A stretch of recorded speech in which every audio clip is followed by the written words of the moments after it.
welcome to Planet Golf's review of Titleist SM7 Wedges. And again, I tested these in the UK and out in Sicily. Come in three finishes, and I did test the three finishes. You got the jet black, you got the tour chrome, and then you got the brush steel.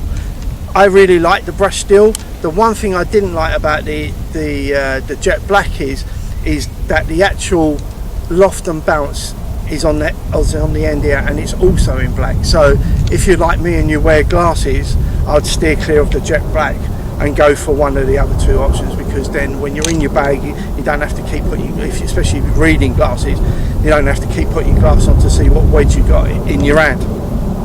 This is the I had the 50, 54 and the 58 here. They go from 46 up to 62, and there's 6 different grinds in that setting. So, you know, I would definitely recommend that you get a fit, you know, the free fitting with your pro, because you will definitely need this for your wedge settings, and also because the course you're at. I mean, we all need. I mean, if you're in a, you know, you're playing a links course with a lot of pop bunkers, you might want a 62, 60 or 58 degrees in there. If the bunkers at your course are quite flat and they haven't got too much, the highest you might want to go is like a 56, and then sort of go off of that. So I definitely recommend that you get fit for them, but I also recommend that if you're an amateur golfer, you need at least 3 wedges in your bag, if not 4, because that is where we score. That's where we can save shots.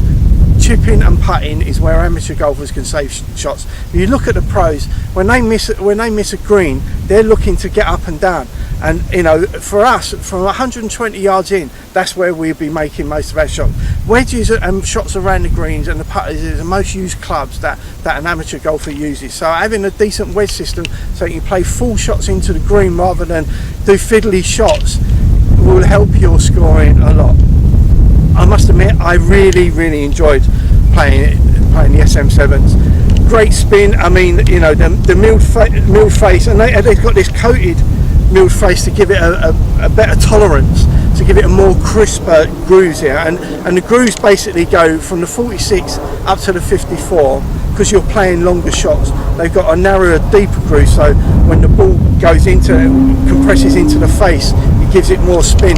But for those little half shots around the green, which you'll be basically using from your wedge from 56 to the 62, they got a wider groove and a wider, shallower groove. And the reason behind that is obviously you're not hitting the ball as hard, so you still want as much of the ball to compress against the face to give it the maximum amount of spin that it can for that swing speed that you're using, because obviously you're only using sort of half swing speeds around, you know, half a swing speed around now. Must admit, I really enjoyed them. As I said, plenty of grip, plenty of feel, like the way they come off the face. My preference was for the brush steel, as I said. I mean, but the others are great. I mean, the black does look great. Yeah, I mean, as I said, my only bugbear about that is, you know, if you do need reading glasses, you just can't see the numbers on there, and you just have to keep pulling out your glasses to do that. But they do look good. But I think the brush steel looks a little bit better, so that would be my option if you like the darker colours.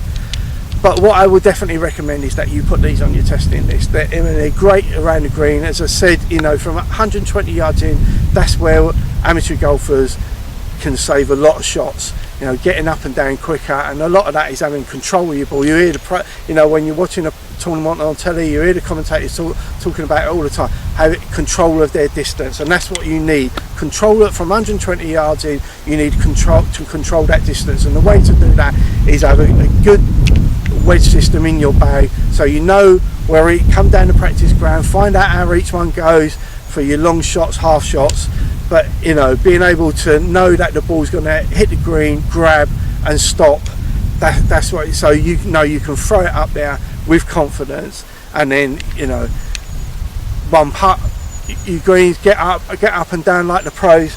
You need a wedge. And if you look at all their bags, most of them the pros have got at least 4 wedges in their bags. So I definitely recommend you get a wedge system in your bag, and I definitely recommend that you put the SM7 Titleist SM7s on your testing list. Get down to your pro, work with him, get what suits you best, but you'll see it makes an awful lot of difference to your game. Good luck. Bye for now.